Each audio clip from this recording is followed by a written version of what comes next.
Tension sweeps the nation as Manila unveils its boldest move yet. The government releases a new map, drawing a clear line in the West Philippine Sea. Headlines flash across screens, stirring hope, pride, and worry among Filipinos.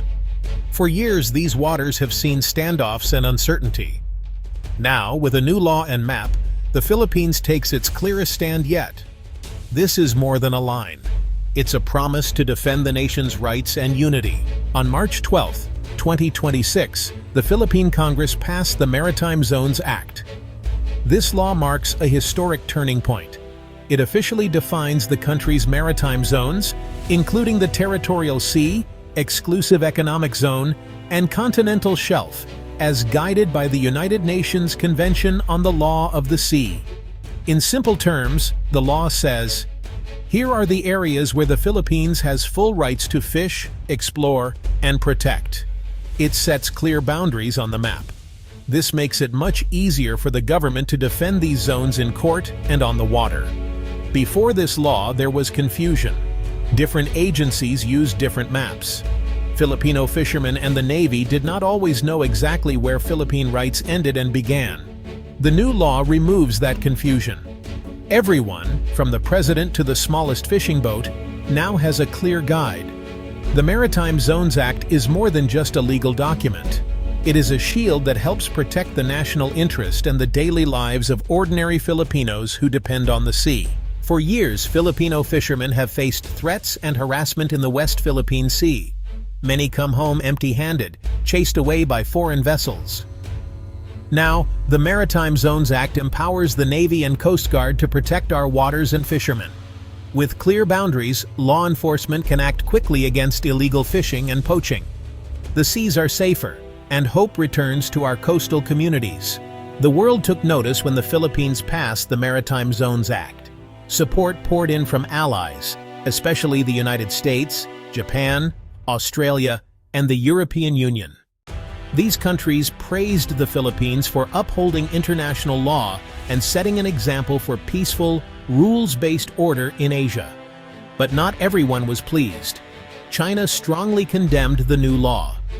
Beijing repeated its claim over almost the entire South China Sea, including areas within the West Philippine Sea.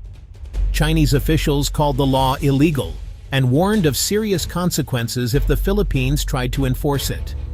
Countries in Southeast Asia also watched closely. Vietnam, Malaysia, and Indonesia have their own disputes with China. They saw the Philippine move as a step towards unity and clarity in defending regional rights. The passage of the law has sparked debates, statements, and even heated diplomatic exchanges. But it also inspired hope, showing that even small countries can stand tall when they rely on the power of law and the support of friends. The West Philippine Sea dispute did not start yesterday. It is rooted in centuries of voyages, maps, and claims. For generations, Filipino fishers sailed these waters, as did Chinese, Vietnamese, and others. But it was only in recent decades that the dispute became dangerous.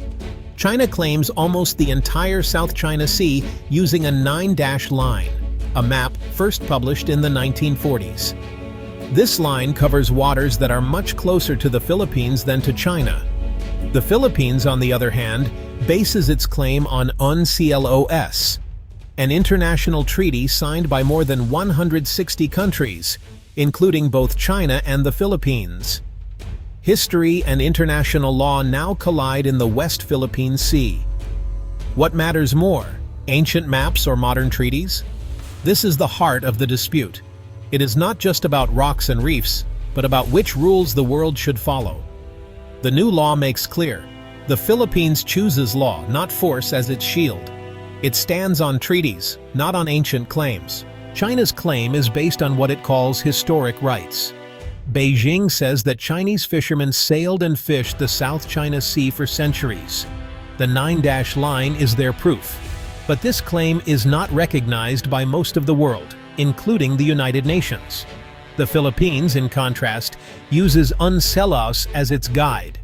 Under this treaty, every coastal country is given a 200 nautical mile exclusive economic zone. Inside this zone, the Philippines has rights to fish, mine, and manage natural resources. This difference is big. China's historic claim covers nearly 90% of the South China Sea, including areas just off Philippine shores. The Philippine claim, by law, is limited to what UNCLOS allows. It respects the rights of neighbors and follows global rules. This is why the world supports the Philippine position. It is a stand for fairness and for the rule of law, not just for one country, but for all nations. In 2013, the Philippines bravely took China to court. The case was heard at the Permanent Court of Arbitration in The Hague. It was a risky move, but the country stood firm, armed only with facts and law. In 2016, the verdict came. The tribunal ruled overwhelmingly in favor of the Philippines. The ruling declared that China's 9-dash line had no legal basis. It said China had violated the Philippines' rights in its exclusive economic zone by blocking fishing and building artificial islands. The tribunal also made clear that historic rights cannot override UNCLOS. China, however, rejected the decision. Beijing insisted the tribunal had no authority. Chinese ships continued to patrol and build in disputed areas, ignoring the verdict. But for the Philippines, and for many around the world, the ruling was a beacon of hope. It proved that even against a giant, justice could still shine. The new Maritime Zones Act is not just words on paper. It puts the 2016 tribunal victory into action. By clearly defining the Philippines' maritime zones, the law leaves no doubt about what belongs to the nation and what does not. This clarity is powerful.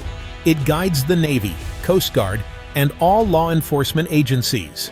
Now, when foreign ships enter Philippine waters, authorities know exactly when and where to respond. There is less hesitation, less risk of confusion or mistake. The law also sends a strong message internationally. The Philippines upholds the rules, respects its neighbors, and expects the same in return. It tells the world, this is how disputes should be addressed, not with threats or force, but with clear laws and peaceful means. On the ground, enforcement becomes more effective. Fishermen, oil explorers, and scientists can work with confidence. The sea becomes a place of opportunity, not fear. Perhaps the most powerful symbol of this new chapter is the new official Philippine map. It shows, in bold lines, the boundaries of the nation's maritime zones, as defined by law and upheld by the 2016 ruling. The map is now displayed in government offices, schools, and even on the internet. For Filipinos, this map is more than just geography. It is a statement of identity and pride. It tells every child in Luzon, Visayas, and Mindanao, these are our seas. This is our home. The map also helps educate the world. It replaces old, confusing charts with one that is clear, modern, and legal. It invites others to see the Philippines not as a victim, but as a nation standing tall, guided by law, and united in purpose. Through the map, sovereignty is not just claimed. It is taught, shared, and defended, generation by generation. The fight for the West Philippine Sea is not just about territory. It's about the nation's future. By passing the Maritime Zones Act and embracing the new map, the Philippines shows it will protect its rights with law and determination. From fishermen in Masinloc to students in Manila, every Filipino has a stake in this struggle. The new map guides the way, and the law stands as a shield. The seas belong to those who protect them for all generations to come.